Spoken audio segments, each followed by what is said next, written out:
Okay, dramatic intro is over. We are not doomed, at least not yet. Hi, everyone.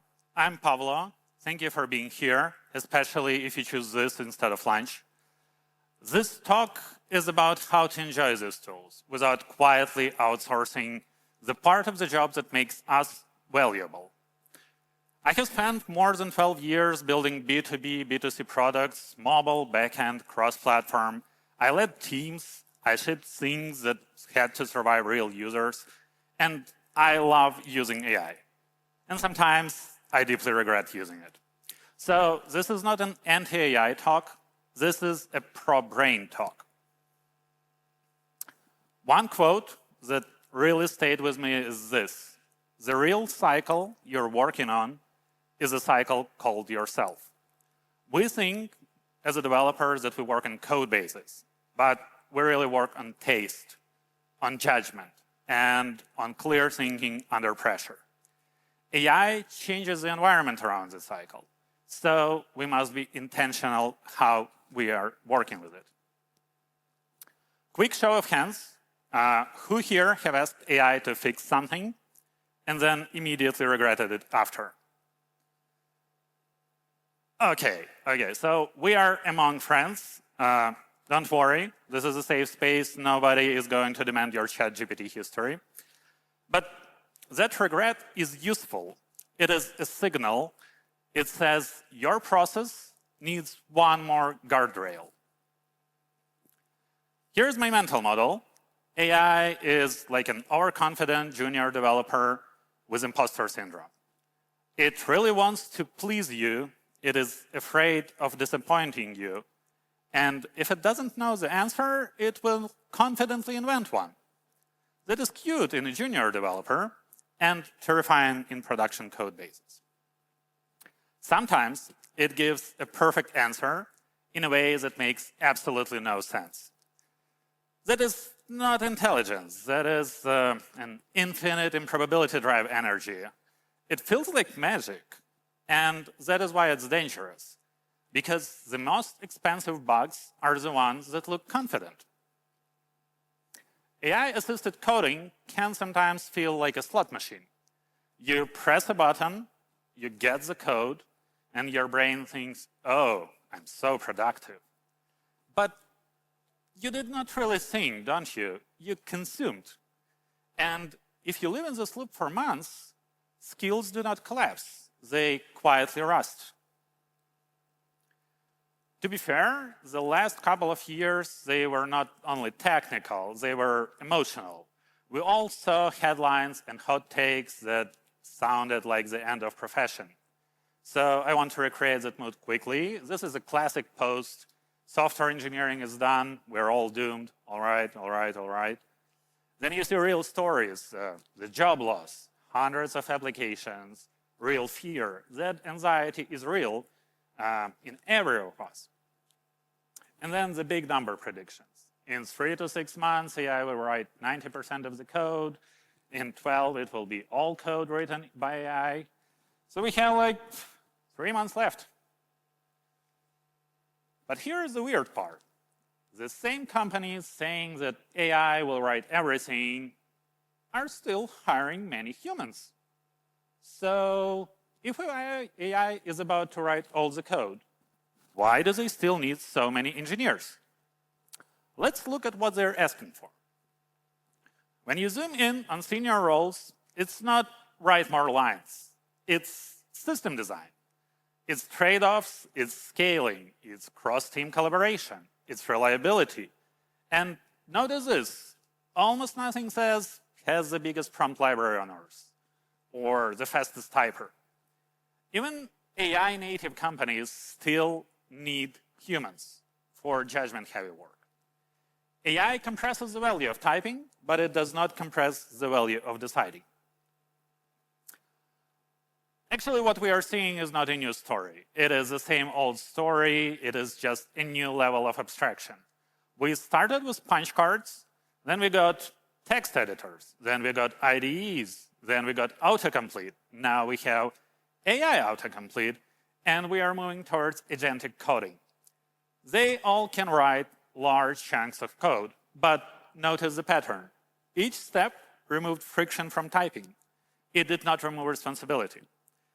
So yeah, code becomes cheaper, but the hard part stays the same. The hard part is what to build, why, and what it will break.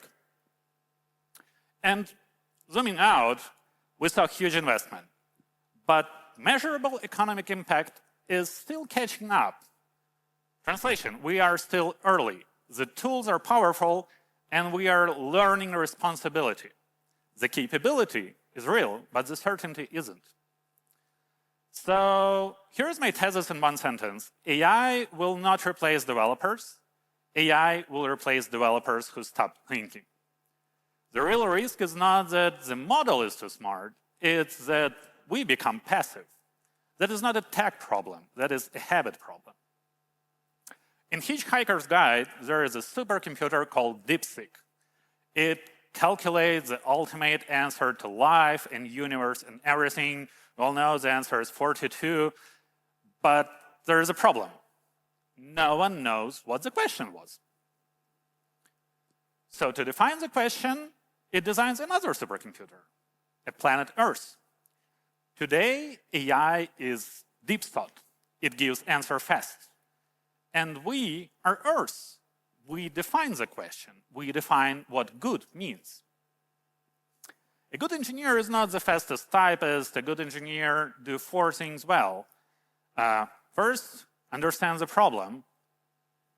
Second, navigates uncertainty. Third, the reasons about trade-offs. And the 4, knows when not to build. AI helps with syntax, but it doesn't carry responsibility for judgment. That's why I think right now is the best time to be a product-minded engineer. Because AI writes syntax, AI executes instructions, but it cannot decide what matters, what success looks like, or what we shouldn't do. Those decisions are still our leverage. Quick thought experiment. If AI is going to compress the value of raw typing, then the skills that remain rare are scope, judgment, and clarity. Another raise of hands. Please raise your hand if you're an engineer. No matter, like junior, senior, middle. Good, good. Congratulations. As of today, you're all staff engineers, whether HR knows about it or not.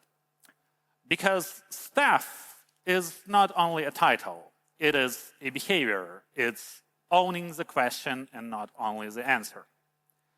You don't reach staff engineer by writing more code. You reach it by thinking at higher altitude, while many engineers are still stick with their small scope. So stop optimizing for speed. Start optimizing for impact. Staff engineers do 3 things well. First, they see system end-to-end. Second, they reduce chaos and increase clarity. And third, they make decisions that unblock teams, not only themselves. And by the way, AI is your teammate now. Because code is easy, but alignment and architecture is still hard. Now, to use these tools well, we need vocabulary for how they fail. So I want to introduce the 4 AI failure monsters. They sound cute, but they aren't. First monster is the confident liar. It's hallucination with perfect posture. It gives you the answer fast. It gives you the answer you want, but it's not always the answer that is true. If you don't verify, you ship fiction with unit tests. Second monster is an overfit intern. Great at common patterns, lost when the problem is weird or context-heavy. It's not always dumb. It's just your problem simply lives off the paved road.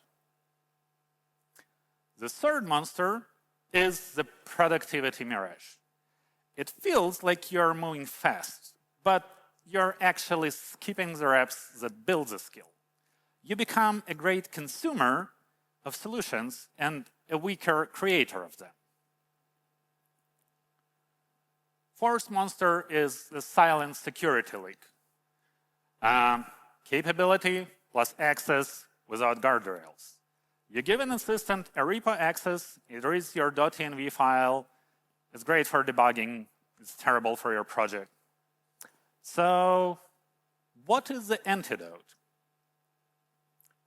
The antidote is a simple ritual called WAW. Verified, understood, explainable. We ship AI output only after it passes this check. This is not a wipe check, this is a safety protocol. Before you rely on AI output, you ask three things. Did I verify it? Do I understand it? Can I explain it to someone else? If the answer is no to any of those, you're not done yet. This single habit saves more careers than any prompt template. So if you remember one practical slide from this presentation, remember this one. 10 minutes manual attempt before you prompt. Write intent and constraints first. Ask for alternatives and failure modes. Ship only if it's past WAW. And do one small no AI reps session each week. That is how you keep those muscles alive. If you think about it, the skill decay isn't new. Architects, engineering managers, staff engineers, CTOs, they all have complained for years about losing sharpness when they stop practicing. AI just makes this type of decay accessible to everyone. Think of your brain like a muscle. If AI writes all the code, your brain gets 0 repetitions. Manual mode is how you keep that muscle alive, not because you hate tools, but because you respect your craft. When you write foundational code by hand, you feel when the code pushes back. You feel when something is harder than it should be. That is often a signal that the abstraction you are using is wrong. And when you use LLMs too early, you can push through that abstraction. You can push through that resistance, and it feels like progress. But the foundation can quietly become weak. I learned this the hard way. I was building a pet project with a tricky sync logic. AI helped me move very fast. I defined the constraints, I created PRDs, and I assumed that AI will handle the sync logic because it should be familiar with it. So I focused more on building the beautiful UI, on adding new features, and I was very happy how productive I was. But I did not validate the core concept enough. So after some time, I started to feel some resistance. Every new feature made sync more complex. And eventually, I ended up stopping and rewriting the whole sync logic from scratch. But it wasn't the painful part. The rewrite wasn't that hard. The painful part was wasted confidence. So now my rule is simple. For the first architectural decisions, I go manual first. I write the first version, I prove the idea with a small spike in tests, and then let AI help me scale it. And now I follow these 3 principles when I work with AI. If it's a new domain or concept, I write the first draft. If it's refactoring, boilerplate, or variations, AI is fantastic at handling this. And if I cannot explain the code clearly, I don't merge it. That one rule turns AI from a crutch into a tutor. This is my favorite simple habit. You treat AI like an open book exam. So you're allowed to look, but only after you try it first. Even 10 minutes of struggle dramatically increases retention. Barbara Oakley talks about 2 modes of thinking. The focused mode is a deep problem solving, and then diffused mode, when your brain connects the dots. AI can be great for diffused mode, like give me 3 design options and the failure mode for each. You can use it for widening your thinking, but not to replace it. Okay, reviewing 2,000 lines of AI-generated code is miserable. Reviewing 200 lines of intent, constraints, and tests, well, that's a high-quality thinking. Let AI generate the code, and we are reviewing reasoning. And yes, we all love reviewing documents, right? Here is a more honest model. LLMs are remix engines. They are not inventors. They recompute patterns the world already has solved. But if you ask them to invent something new, a new mini library, they will hallucinate it into existence. But will it work? For my pet project, I asked AI to build a simple, draggable, sortable horizontal list. I spent half a day testing half-working solutions from different AI models, and none of them really worked. I then asked it to wire up a known third-party library, and it nailed it in the first try. This is a paradox. Those tools are incredible and unreliable, and that's why WAW matters. Cloud Code is a beast. I didn't say that. I found this Reddit post about Cloud Code. And there is a workflow I learned from that article, because Cloud Code has genuinely powerful features. The one that I love the most from the article is auto-launch skills, because it removes the memory tags. You don't have to remember to call that skill in the exact right moment. The workflow will do that for you. So I got very excited, and I went ahead and created an end-to-end tester skill. At that time, we were starting to integrate end-to-end testing into our workflow. The skill was very simple. It has some extra files that it points to. And as you can see, it's very easy to activate. You just write end-to-end tests, and Claude will know that it needs to activate that skill. And the skill, it starts with a skill.md file. It is written for AI, but also for humans. Every time we change something and we update the file to improve the AI output. But it means that we also update best practices for the team. So prompt as a spec, not prompt as wipes. And this fixes the classic pain. How many times have you joined a company, opened a project README, and realized it hasn't been updated for 2 years? So now you must discover the missing truths, update the file, and forget about it until the next person joins. AI changes this incentive because stale docs break your assistant too. So here's a surprise benefit. When documentation becomes something that AI depends on, it stops being optional. You get better AI outcomes and better human onboarding. It's 2 birds, 1 markdown file. By the way, have you noticed that the internet got a bit boring?